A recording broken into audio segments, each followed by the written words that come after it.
বাঙালিদের বড় উৎসব দুর্গাপূজা। আসন্ন শারদ উৎসবে প্রস্তুতি সভা অনুষ্ঠিত হল ইংরেজবাজার পৌরসভায়। হাতে মাত্র আর কটা দিন, 200টির উপরে দুর্গাপূজা হয় মালদা শহরে। আর এই দুর্গাপূজা প্রতিমা দেখতে মালদা জেলার বিভিন্ন প্রান্ত, এমনকি পার্শ্ববর্তী জেলা থেকেও বহু দর্শনার্থীরা দুর্গাপুজো দেখতে আসে মালদা শহরে। প্রায় প্রতিদিনই লক্ষাধিক মানুষের ঢল নামে মালদা শহরে। দর্শনার্থীদের যাতে কোনো রকমের সমস্যা না হয় সেই কথা মাথায় রেখেই বৃহস্পতিবার বিকালে পৌরসভার সভাকক্ষে হলো বৈঠক। এছাড়াও যানজট এবং কোনো প্রকার অপ্রীতিকর ঘটনা না ঘটে, দর্শনার্থীরা যাতে সুশৃঙ্খল স্বাভাবিকভাবে পুজো উপভোগ করতে পারে, তার জন্য কি কি করণীয় সমস্ত বিষয় নিয়ে ইংরেজবাজার পৌরসভার উদ্যোগে ট্রাফিক পুলিশ, ফায়ার ব্রিগেড, বিদ্যুৎ দপ্তর এবং বিভিন্ন সামাজিক সংগঠন ও এনজিওদের নিয়ে বৈঠকের আয়োজন করা হয়।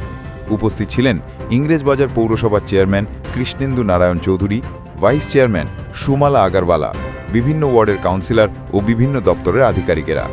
নিউজ ইন্ডিয়া থেকে অখিল সরকারের রিপোর্ট, মালদা। আপনারা হয়তো এটা শুনলে অবাক হবেন যে টোটাল নাম্বার অফ পূজার অ্যাপ্রুভাল এখন অবধি আমরা 1104টা দিয়েছি। তার মানে এই যে 1104টা পূজার মধ্যে যদি কোনো কিছু অগ্নিকাণ্ড ঘটে তবে এটা কিন্তু আমাদেরকে সামাল দিতে হবে।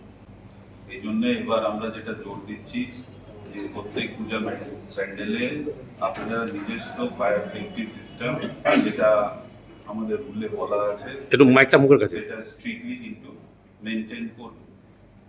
পুজো মণ্ডপের আশেপাশে কোনো নেকেড ফ্লেম মানে আগুন জ্বালানো মতো কোনো স্টল কিন্তু লাগাবেন না। আপনারা নেকেড ফ্লেম গ্যাস ইউজ করা কিন্তু যাবে না। আমাদের সব রকম মেইনটেনেন্সের কাজ মোটামুটি শেষ হয়ে গেছে। আমরা পুজোর জন্য রেডি, ঠিক আছে। আমরা চেষ্টা করব যাতে 24 আওয়ার্স পাওয়ার সাপ্লাই যেন দিতে পারি। তার সাথে আমার এটা অনুরোধ আপনাদের কাছে, পুজো প্যান্ডেলের ভিতরে জোড়া তার, টেপ দেওয়া তার একটু ব্যবহার না করলেই বেটার হয়, কারণ ওইখান থেকে শর্ট সার্কিট হতে পারে, ডিফারেন্ট দুর্ঘটনা ঘটতে পারে।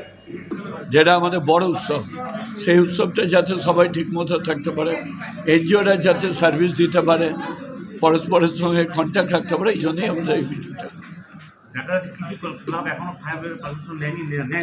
সেটা তাদের পার্ট, তারা লাইসেন্স পাবে না, পুজোর যে লাইসেন্স সেটা পাবে না। অনেক সময় দেখা যাচ্ছে পুজোর সময় নাচ গানের আসর বসে দিচ্ছে, মানুষের পাবলিক অসুবিধা প্রতিবছর দেওয়া আছে। আমরা কোনো কাজ এমন করতে দেবো না যেটা মানুষের অসুবিধা হয়।